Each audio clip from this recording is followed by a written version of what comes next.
Hey everybody, it's PJ, and welcome back to ISTPD TV, the only YouTube channel dedicated to giving you resources to help you work with the short-term program.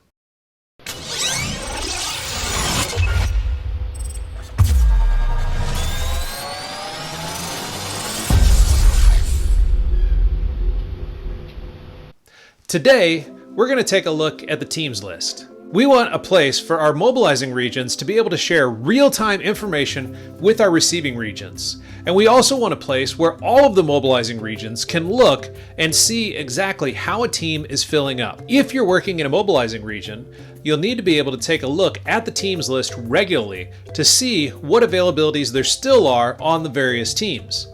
If you're a receiving region, you'll need to look regularly at the teams list to see how your teams are filling up. So let's take a look together at the document online, and I'll be able to give you the information that you need, whether you're a mobilizer trying to put people onto the list or a receiver making sure that the information on the list is correct and that you know where to look for new people that are joining your team. Okay, so first of all, we need to know where to find the teams list on SharePoint.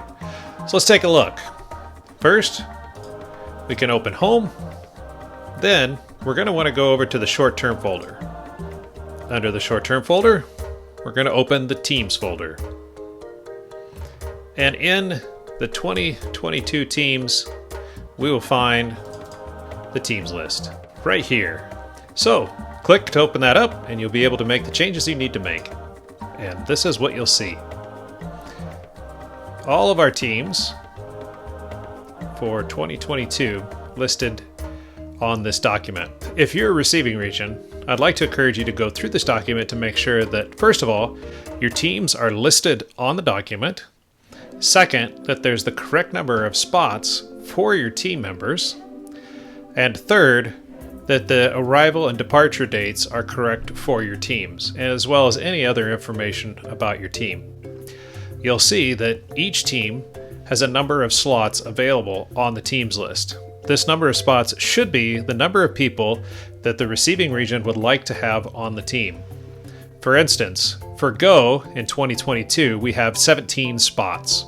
Therefore, we have 17 spots here that our mobilizers can fill in with the names of potential short-termers. You'll notice that for some of our teams, you'll see a team compositions note. You'll also notice there's status in process and status fully accepted. This is where you can put a note as to whether or not the short-termer is currently in process, applying, but a strong possibility for the team, or if the short-termer has fully applied and is going through the full process.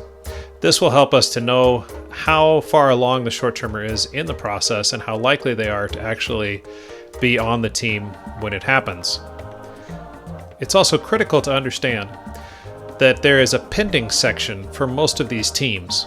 We've set it up so that no mobilizing region can fill a team more than 50% before a particular date.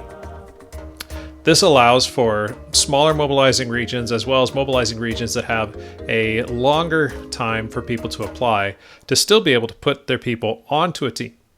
However, there will come a time where if the team is not filled, and a mobilizing region has extra people that they would like to put on the team, but maybe they've already put 50% of the team full, after the cutoff date, in this case March 1st for Go, a mobilizing region will be allowed to add additional people to the list to exceed 50% of the team.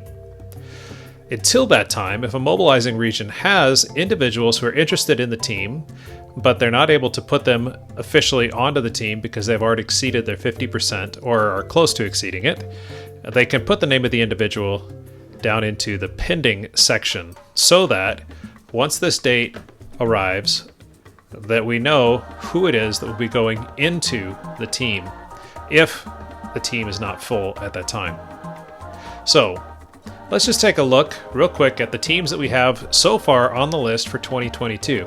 This could change after the video comes out, which is why it's on SharePoint. I can add additional teams if we need to. But for now, let's take a look. We have Go, Eastern Region. We have the inbound team in South Sudan. We have the inbound team in Kampala. We have Farming Quest. We have the LEAP team for 2021. This one's coming quickly. We also have the LEAP team for 2022.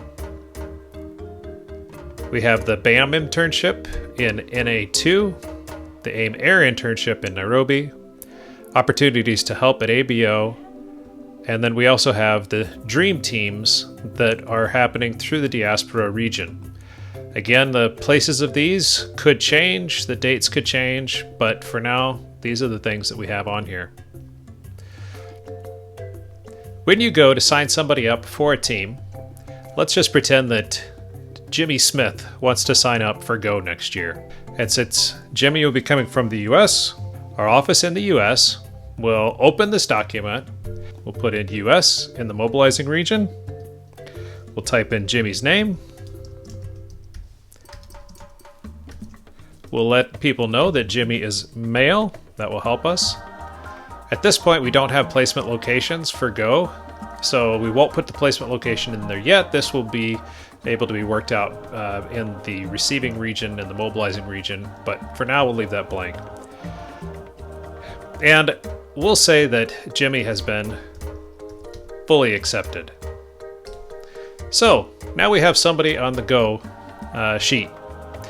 One of the other things about this document is that at the bottom, you'll see that there's a series of tabs. Each tab represents one of the teams. So if you want to come in and see a specific team or you want to print out the information on a specific team, you can go to the bottom, click on the tab, and it will just show you information about the team that's listed on the tab. Again, this will make it easier to print out if you need to do that. And in this case, you'll notice that all the information about Jimmy that we entered on the first page has now been entered into this page as well. I didn't do that, the document did it itself when I put the information in here. All the information is saved automatically when you work on the sheet, so there shouldn't be anything you need to do. It will save to SharePoint if you're working with it online.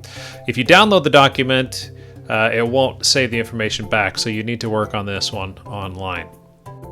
Well, I hope this information has been helpful to you as we all work together to try to build out these awesome teams. I hope you'll also take time to look around this YouTube channel to see if there are any other tools or resources that can help you in the work that you're already doing. Thanks so much for taking the time to watch this. As always, feel free to contact me if there's any information, questions, or issues that I can help you with. Thanks again.